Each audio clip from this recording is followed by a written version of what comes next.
Hi there, I'm Adam McDermott and welcome to Platinum Journey, where I document the highs and lows of obtaining a platinum trophy in some brilliant games. This episode is all about a beloved title which was one of the first that people held up as an example of video games being art. I'm of course talking about ICO.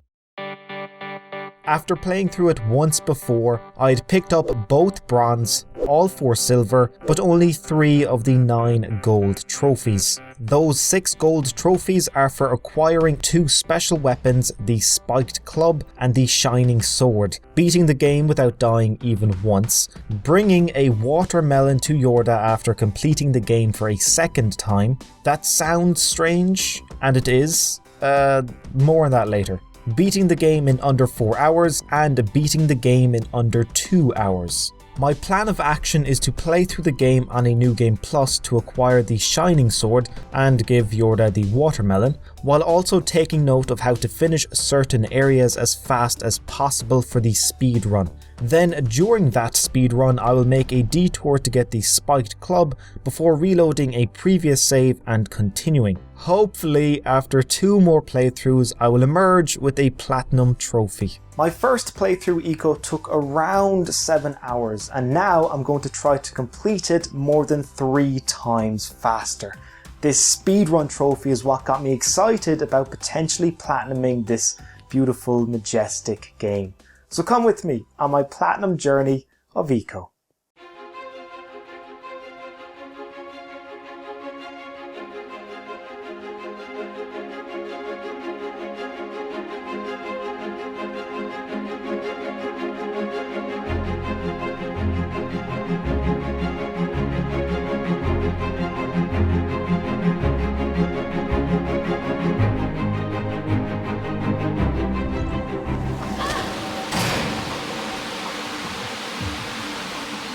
Okay, here's my little trick on how to get the trophy for beating the game while never without dying. Whenever a continue comes up, do not continue, just click no and restart it from the menu. I'll be back, not too much, but it doesn't count as a death, which is good. Some might call this cheating. I call it outsmarting your opponent, and boy did this come in handy. I don't think that's the right way to go.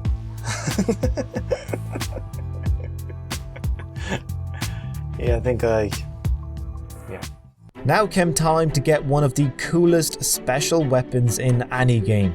Okay, I'm going to get the shining sword at this moment. Although there is an odd process to doing so. After whacking this tree, a ball will fall from it. Then I have to carry the ball through a secret door in a wall, stand on this circular platform with Yorda, and then throw the ball into the stone basket which comes up from the ground. The throwing part was proving difficult.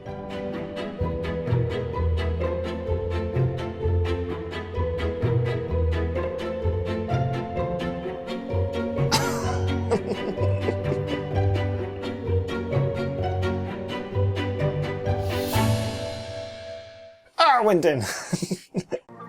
And the shining sword, or should I say, this thing is, it's not really a shining sword, it's more along the lines of a lightsaber, yeah.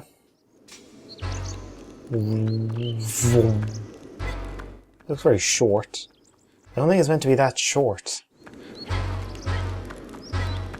Sure, fake it. I should get a trophy. Ooh. Okay, went hand in hand. Gee, look at this thing. Short without, massive width. Still no trophy though, which is worrisome. This means I have to do the whole thing again. Luckily, things took a turn for the better when I arrived at the next area.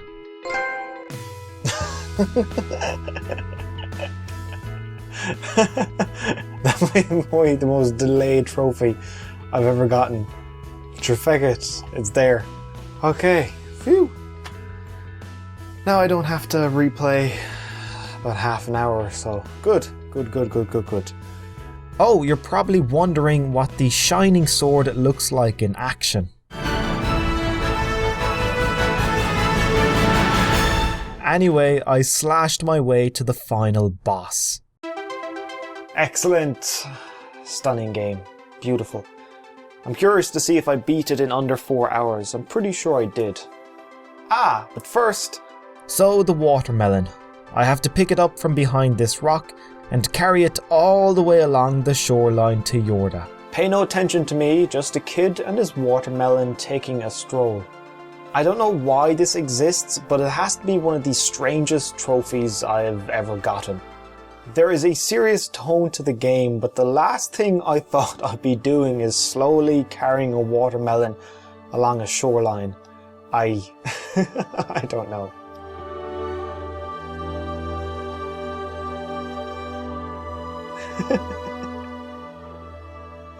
How wonderful.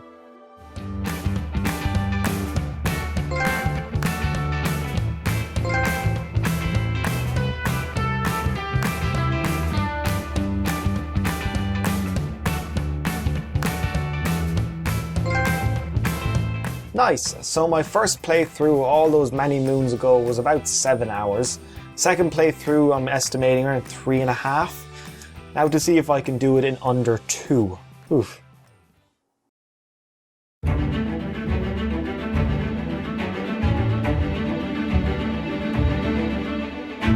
Speedrunning ICO is a counterintuitive experience. Let's go, let's go, let's go. We don't have time to be sitting around. This is not how you're meant to play ICO. Get up, my little maestro. ICO, you're meant to take in the atmosphere, enjoy the artistry, not run through it like a lunatic. Pretty soon, I was at my first save point.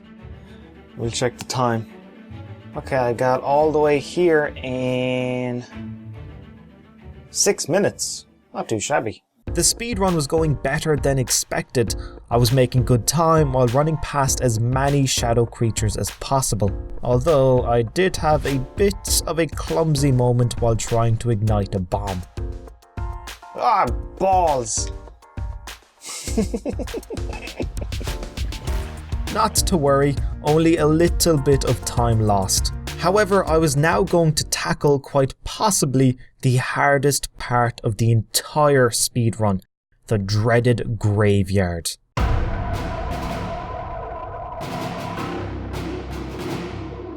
So many enemies are grabbing at Yorda while I'm trying to push a box onto a pressure pad. Oh come on, this is not what I needed. I spent a good 3 minutes here, which is far from ideal. This is just killing my time.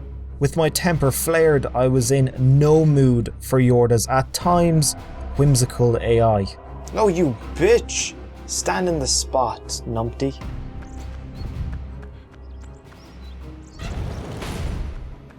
You fucking moron! Oh boy, not a good section. Finally, I made it past the graveyard and to the next save point. That was not a good section. That graveyard really ruined me. I spent so much time there. Let's see where we're at now. 36 isn't bad. That's not bad at all. I think I'll continue. If I finish the game and I'm thinking, I've screwed up this part, or if I'm like a minute or two over, well, I know this is a part I can go back to and really get it right. Yeah, I think I'm going to continue. From here, things were much smoother. I even took the time to admire the view. My two favourite shots in the game were travelling to the east arena and travelling to the west arena. Off in the distance, cliffs, a forest. Beautiful. I was in a good mood when I got to the waterfall. Alrighty. Let's see what that time is. If it's under an hour and 10, if it's around an hour or so, I should be okay. 58. Okay, that is okay. Okay, with that save, what I'm going to do is get the trophy for the Spite Club by doing the little tree whacking and ball throwing. I was going to chugging, that sounds wrong. Ball throwing, and then reload this save file and continue in the actual speedrun. Once again, whack the tree, carry the ball, go through the secret door, but instead of throwing the ball, this time let's just put it here. And...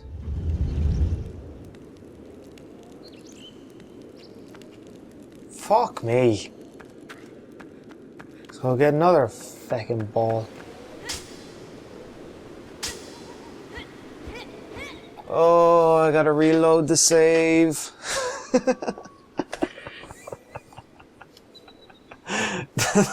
It's just...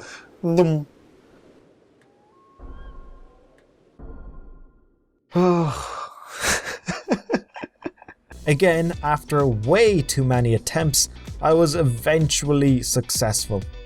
Hallelujah! In you go! Here comes the spiked club. A mace, if you will. Whoa, look at this bad boy. Again, just like with the lightsaber trophies, taking a while to pop.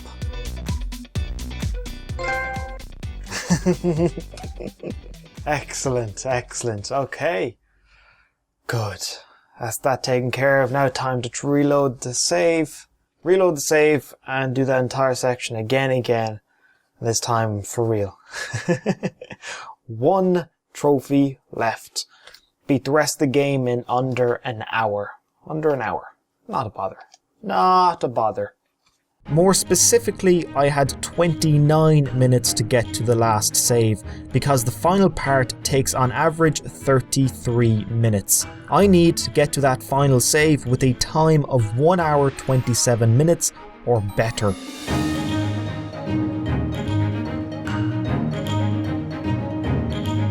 On the way to the final save, I was having a little bit of trouble with one particular section. In order to get by it as fast as possible, I have to leave Yorda behind, finish the puzzle and get back to her before she is taken. Returning in time was the issue, mainly because of having to throw this bomb to open a blocked exit in one try under duress. Oh, fuck.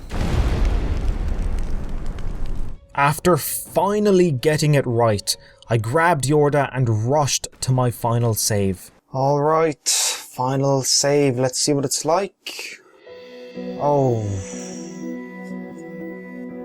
That's not good. Oh, that's not good.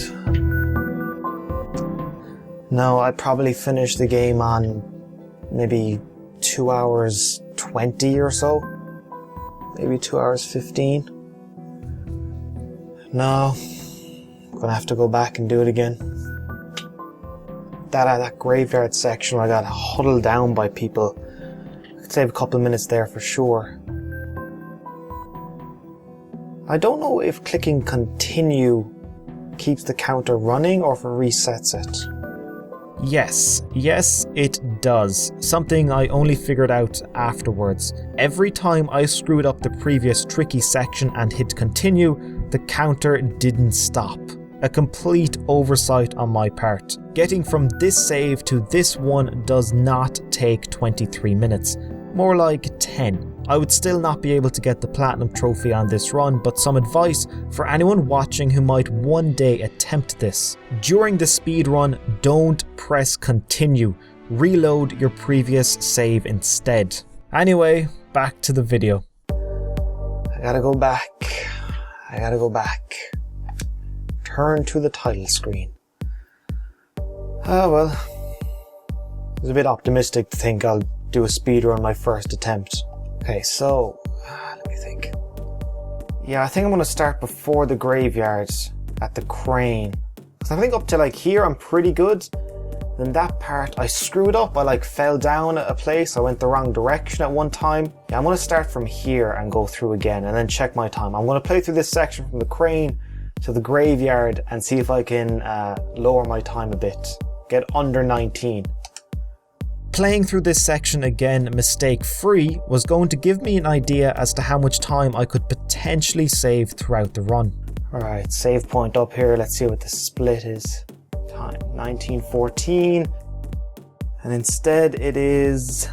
I need to save 15 minutes in total throughout the entire game. 19, so 2 minutes faster right there. That's good. Okay, that is very good. This next part with the graveyard, I got so caught up in it my first time around. Need to find a better way of doing it. This bloody graveyard. Last time I spent over 3 minutes here when it can potentially be done in under 1. Every second saved is important, so it is imperative I nail it.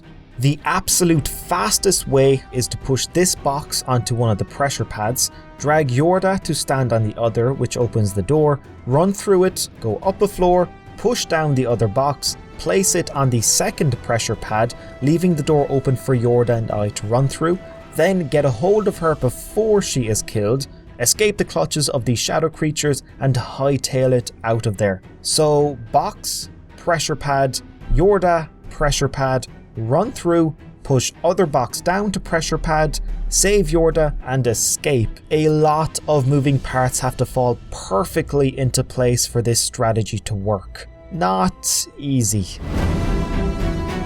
Fucking hell, look at this madness. Oh, fuck off. Get off the fucking thing, you asshole. Oh, fucking fuck. She won't stay on the fucking thing. Failure after failure after failure. Oh, you fuck. Right there. So fucking close. No matter how many times I had to restart, something that never wavered was my iron will.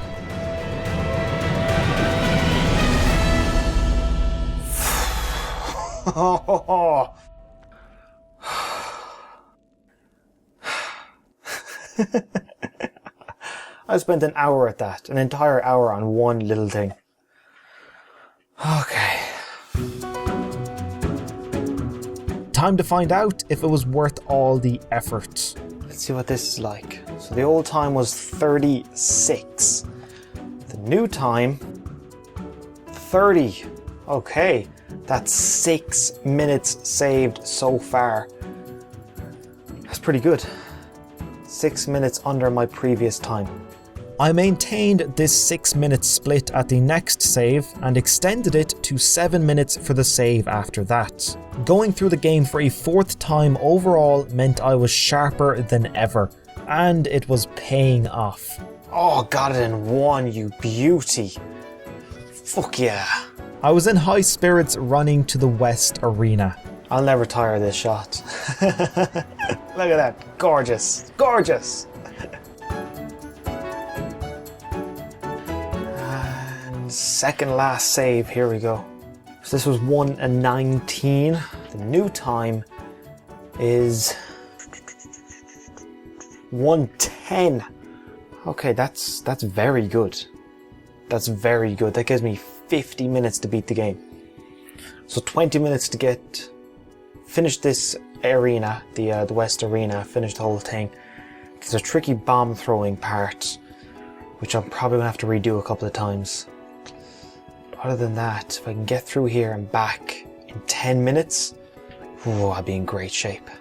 Okay, things are looking good. Ah yes, that fecking bomb.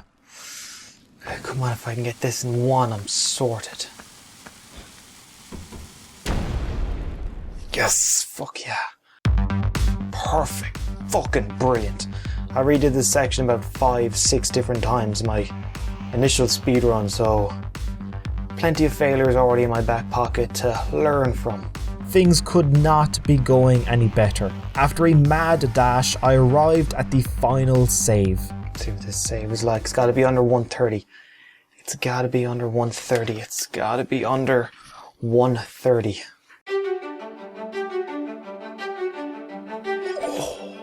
120. Okay, excellent. I've got 40 minutes. That is perfect. That is probably more than enough. Okay, this is going to be doable. The last part of the game features the most difficult platforming, a great big battle against shadow creatures, and a final boss. Complete concentration is required to get through flawlessly. This section is tricky, so it's best to go a little bit slower as long as I make every jump just right.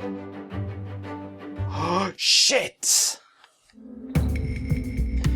Ah, that's not good, that's not good.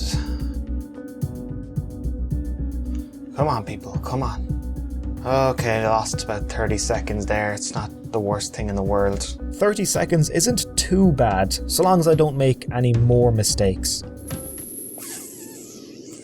Fuck, I clicked the wrong button. I clicked the wrong button. I clicked triangle instead of circle. Oh, well, sure. I'll just do it again. Just do it again. This time around, I was laser focused.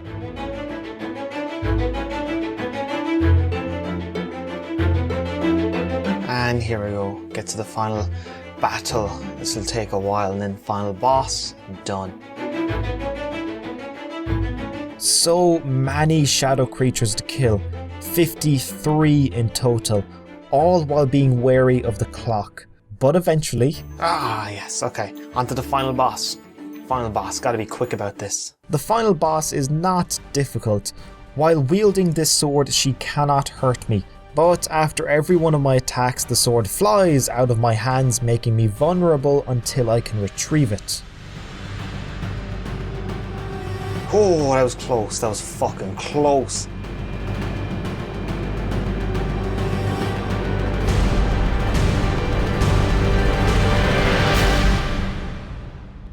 Fucking did it. Okay. Okay. Okay. I can relax a little bit now. Cutscene plays. My heart is pounding. My heart is pounding. Okay, I thought when I was trying to get it for the last, when she hit it way away, I thought I was dead. Okay. Cutscene plays and I gotta run along a shoreline and then that's it. That's, oh, I hope I'm under the 2 hours. Oh, it's gonna be close. It's gonna be close. Alright, here we go. Time for a full pelt sprint along the shore. Nothing to do but run and pray. Aha, here we go, here we go, here we go, here we go.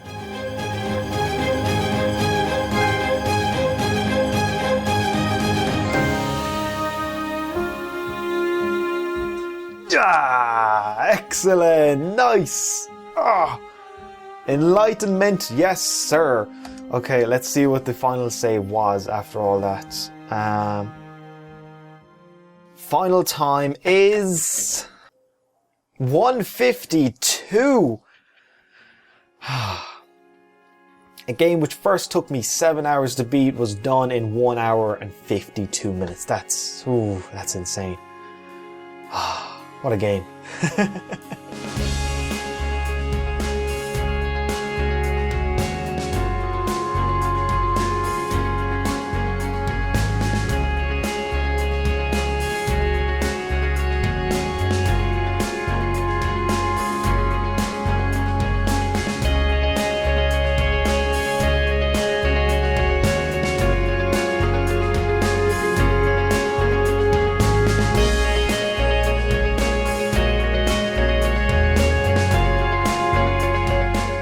Thank you very much for watching. I hope you enjoyed it. Above me is a playlist to all episodes of Platinum Journey in case you want to check out any others. Beside that is a video about alternate gaming history, which asks the question, what if certain high profile consoles and devices, instead of being cancelled, went into production? The current landscape of gaming might be vastly different. Really interesting stuff if you ask me. You can of course subscribe to be notified when a new video is released, or if you prefer to get your updates via Twitter, you can do that too. Again, thanks for watching, and until next time, take care.